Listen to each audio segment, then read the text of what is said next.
Beralih ke informasi lain, pemirsa, suasana haru mewarnai pemakaman 3 korban jatuhnya pesawat ATR 42500. Jenazah Yoga Naufal dan Ferry Irawan dimakamkan di Jakarta, sementara jenazah pilot Andi Dahananto dimakamkan di Tangerang, Banten.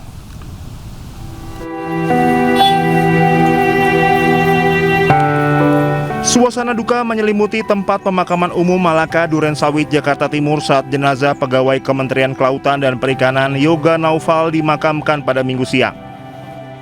Yoga merupakan salah satu korban dalam kecelakaan pesawat ATR 42500 yang sebelumnya dinyatakan hilang dan telah berhasil diidentifikasi tim gabungan. Prosesi pemakaman berlangsung hikmat dan penuh haru. Tangis keluarga pecah saat peti jenazah dibawa menuju liang lahat. Suasana penuh haru semakin pecah ketika peti perlahan diturunkan ke dalam makam. Sejumlah keluarga, kerabat dekat, serta rekan kerja almarhum hadir mengiringi prosesi terakhir tersebut.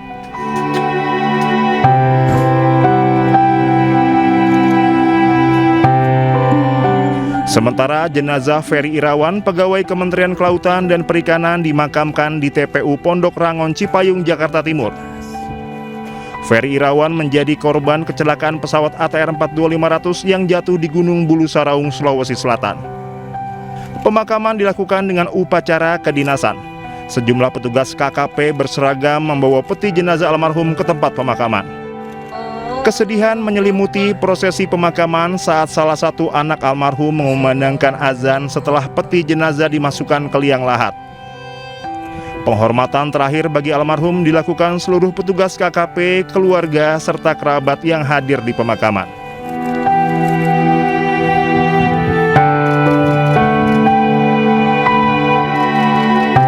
Sementara jenazah Kapten Andi Dahananto, pilot pesawat ATR 42500 yang jatuh di Gunung Bulu Saraung, Kabupaten Pangkep, Sulawesi Selatan, dimakamkan di TPU Ranca Sadang, Desa Sodong, Kecamatan Tiga Raksa, Kabupaten Tangerang, Banten, Minggu siang. Kementerian Kelautan dan Perikanan melakukan prosesi upacara pemakaman sebelum jenazah dimasukkan ke dalam liang lahat yang dihadiri keluarga dan kerabat. Kapten Andi merupakan salah satu korban meninggal dunia dalam tragedi jatuhnya pesawat ATR 42500. Dari Jakarta dan Tangerang, Banten, tim liputan Anyus melaporkan.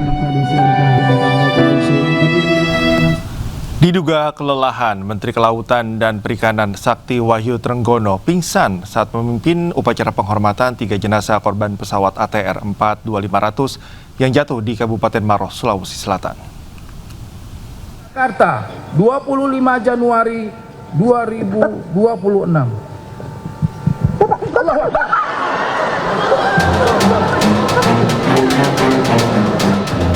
Menteri Kelautan dan Perikanan Sakti Wahyu Trenggono pingsan di tengah sesi upacara penghormatan 3 jenazah korban pesawat ATR 42500 yang jatuh di Kabupaten Maros, Sulawesi Selatan.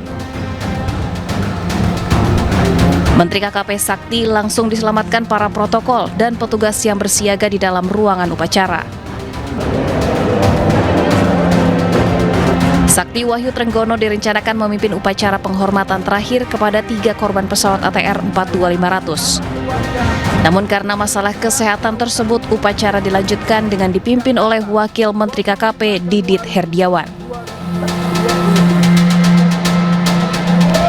Didit Herdiawan mengatakan Sakti Wahyu Trenggono kelelahan, namun telah membaik dan telah mendapatkan penanganan medis. Kondisi Pak Menteri sudah sadar. Enggak apa-apa, ini kecapean, enggak kecapean aja. Ya, makasih. Assalamualaikum warahmatullahi wabarakatuh. Diketahui Menteri KKP baru saja kembali setelah hadir dalam World Economic Forum yang digelar di Davos, Swiss. Setelah tiba di Indonesia, Sakti langsung menghadiri upacara penghormatan terakhir korban pesawat ATR 42500. Dari Jakarta, Jessica Winoto, Muhammad Zulkarnain, iNews melaporkan. Pemirsa, kedatangan jenazah korban pesawat ATR 42500 asal Klaten, Jawa Tengah diwarnai isak tangis istri dan keluarga almarhum. Sebelum dibawa ke rumah duka, jenazah terlebih dulu disolatkan di masjid desa setempat.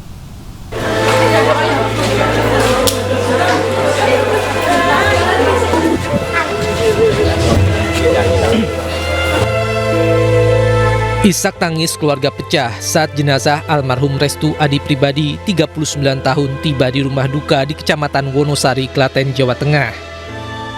Almarhum merupakan salah satu kru teknisi korban pesawat ATR 42500 yang jatuh di Pangkep, Sulawesi Selatan. Korban selama ini tinggal di Jakarta di sekitar Bandara Halim Perdana Kusuma bersama istri dan anaknya. Korban sempat berpamitan kepada istri untuk terbang ke Makassar menggantikan temannya yang sedang libur. Namun dalam perjalanan, pesawat yang ditumpangi korban terjatuh. Oleh keluarga, almarhum dikenal baik dan mudah bergaul. Almarhum meninggalkan satu istri dan seorang anak yang masih berusia 5 tahun. Berangkat kerja ke luar kota memang ada kontak, mau bilang aku mau ke sana, Didik, doain bapak sehat, selamat gitu. Terus ada kontak terus. Memang kontak terakhir kemarin hari Sabtu pagi bilang mau ke Makassar, berangkat jam 8.30 gitu. Dari Halim ke Semarang, Semarang ke Jogja terus mau ke Makassar. Rencananya jenazah korban akan dimakamkan di TPU Desa Sidoharjo, Kecamatan Polan Harjo, Klaten, bersebelahan dengan makam ibunya. Dari Klaten, Jawa Tengah, Saiful Effendi, iNews melaporkan. Kita ke informasi lain pemirsa, 3 warga desa Rantau Bintungan, Kabupaten Pasir, Kalimantan Timur mengajukan sidang pra-peradilan usai ditetapkan sebagai tersangka setelah terlibat sengketa lahan dengan sebuah perusahaan tambang. Usai ditetapkan tersangka, 3 warga desa Rantau Bintungan, Muara Samu, mengajukan permohonan pra-peradilan ke Pengadilan Negeri Tanah Grogot untuk menggugat keabsahan penetapan tersangka yang mereka alami. Kuasa hukum pemohon M. Firman Maulana menyatakan penetapan tersangka kliennya dinilai janggal. Kliennya tidak melakukan tindakan mengganggu kegiatan pertambangan, melainkan mempertahankan tanah warisan yang mereka miliki dengan surat-surat sah. Kasus bermula ketika 3 warga Rantau Bintungan terlibat sengketa tanah warisan seluas kurang lebih 30 hektar dengan sebuah perusahaan tambang. Sementara itu pihak berwenang dan perusahaan yang terlibat sengketa belum memberikan keterangan terkait kasus ini. Kita sudah mendaftar di pengadilan untuk pra-peradilannya pada tanggal 30 Desember 2025. Nah, di situ dipaksakan untuk tahap 2 pada tanggal 2. Nah, dari situ kita bermohon, akhirnya diundur pada tanggal 5 Januari. Seperti itu. Nah, setelahnya itu lanjut kita sampai bersidang sekarang ini. Dan tiba-tiba di tanggal 1 hari setelah tahap 2 yang dipaksakan itu tidak dihadiri, tibalah tanggal 6 Januari 2026 statusnya menjadi DPO.